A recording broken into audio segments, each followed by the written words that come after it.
Good afternoon, friends. It's good to see you today.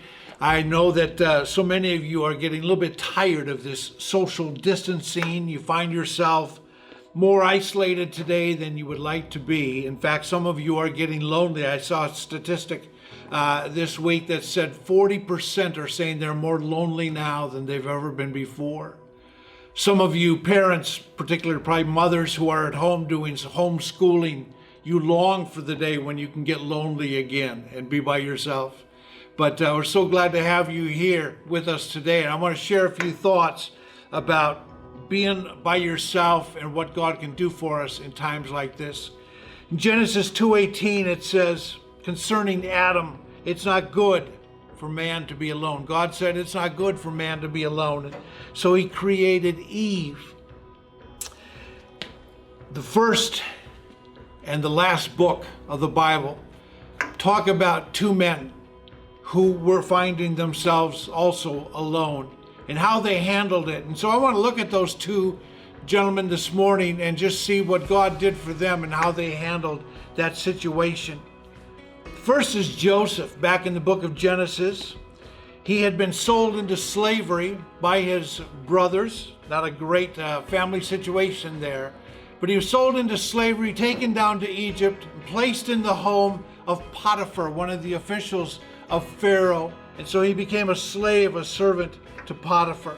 The Bible says that he was a very handsome young man, and he was placed in charge of Potiphar's entire household.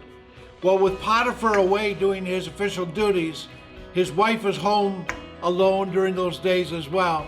And so here's this young man, Joseph, and she takes kind of a special interest in him. She lets him know that she would like to spend some time with him. But Joseph knows that this is not right. And so he says in Genesis 39:9, how then could I do such a wicked thing and sin against God? Now you got to remember, he's alone. He's alone here. He's isolated from his family. There are no parents to help him to answer to. There's no parents, there's no siblings. There's no Pastor Mary. There's no Pastor David.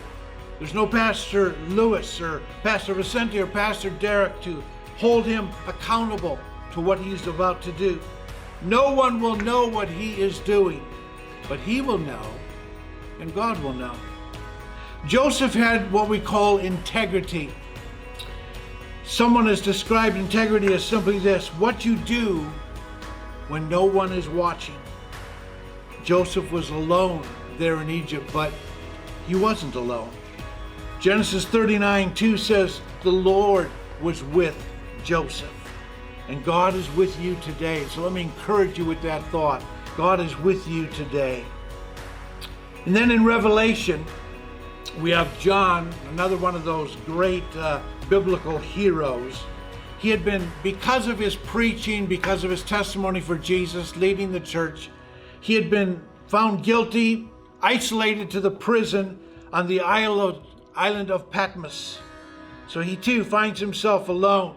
He's separated from his physical family. He's separated from his spiritual family.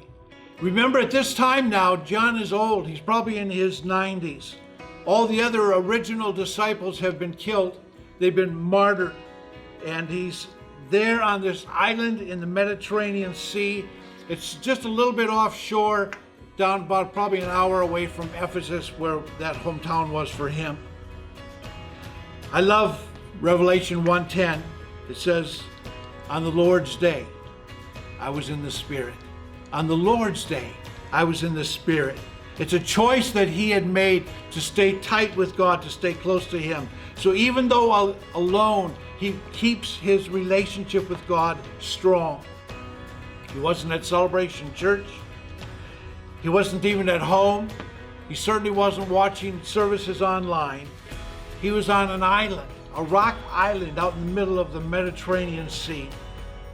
Yet he kept his connection to God so strong that God was able to share with his Spirit the revelation of end-time events. We know it today as the 66th book of our Bible, the book of Revelation.